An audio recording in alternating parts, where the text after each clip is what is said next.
से आप सबको सलाम। मेरा नाम शरून जवेद है और जी नाज़रीन, मैं आपको बताना चाहता हूँ कि आज का जो हमारा टॉपिक है वो बहुत ही अहम और बहुत ही दिलचस्प है। आज हम इस टॉपिक पर बात करेंगे कि बाइबल मुक़द्दस क्या है और इसको लिखने का क्या मकसद है या बाइबल मुक़द्दस का क्या मकसद है। अजीज़ों, सबसे पहले हम देखेंगे यशायाह 34 बाब उसकी 16 आयत।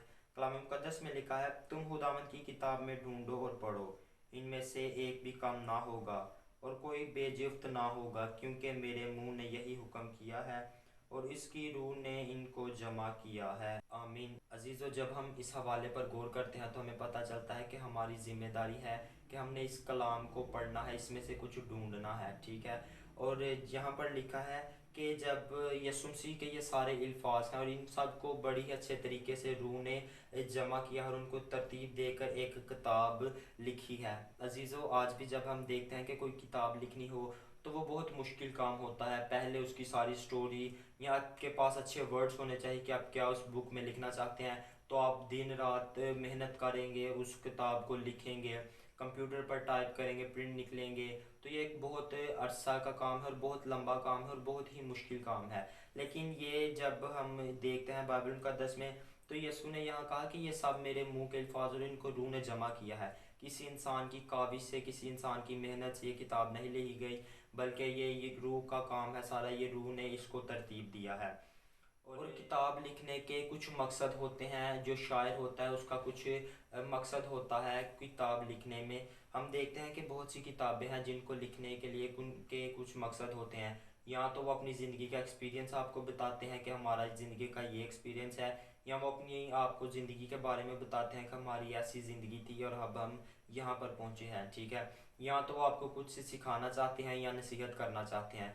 इस तरह के किताब लिखने के भी कुछ मकसद होते हैं किताब। आगे हम दूसरा हवाला देखेंगे, मत्ती 5 बाब उसकी 18 आयत पर हम गौर करेंगे।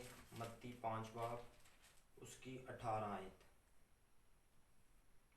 कलाम मुक़द्दस में लिखा है, क्योंकि मैं तुमसे सच कहता हूँ कि जब तक आसमान और ज़मीन टल ना जाएं, एक नुक्ता या एक शोशा तुरैत से हरगिज़ ना टलेगा, जब तक सब कुछ पूरा ना हो जाएगा। आमीन।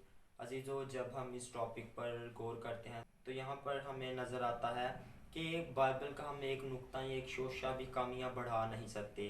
जो कुछ इसमें लिखा है, तुरैत में लिखा है, वो सब कुछ पूरा होगा। यीशु ने कहा कि आसमान और ज़मीन टल जाएंगे लेकिन मेरे मुंह की बातें हरगिज़ ना टलेंगी। जो खुदा ने हमसे वादे किए हैं, जो खुदा के हमारे साथ फरमान है या जो उसके अहद है हमारे साथ, वो यकीनन पूरे होंगे और हमें उस पर ईमान रखना है। अजीज़ो, ये टॉपिक तो बहुत बड़ा है और इसमें काफ़ी ज़्यादा हवाले हैं और मैं आपको बताता चलूँ कि इस वीडियो में हमारे पास इतना टाइम नहीं होता कि हम ज़्यादा इस टॉपिक पर बात कर सकें। इसके हवाले भी बहुत से हैं, बातें भी बहुत सी हैं इसके बारे में करने के लिए। और आप मुझे ज़रूर व्हाट्सएप पर रब्ता कर सकते हैं। आप स्क्रीन पर मेरा नंबर देख सकते हैं, मुझसे रब्ता कर सकते हैं ताकि हम मिलकर खुदा के कलाम में से सीखेंगे। और इसके हवाले और भी अभी मेरे पास हैं, लेकिन टाइम को मद्देनज़र रखते हुए मैंने सिर्फ आपके साथ दो हवाले शेयर किए हैं। और आगे हम देखेंगे कि किताब मुक़द्दस को लिखने का मकसद क्या है, जो हमारा इस वीडियो का भी मकसद है और आपको सिखाने का भी मकसद है। हम देखेंगे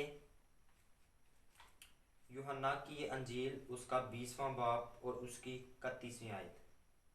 कलाम मुक़द्दस में लिखा है, लेकिन ये इसलिए लिखी गई कि तुम ईमान लाओ कि यीशु ही खुदा का बेटा मसीह है और ईमान लाकर उसके नाम से ज़िंदगी पाओ। आमीन।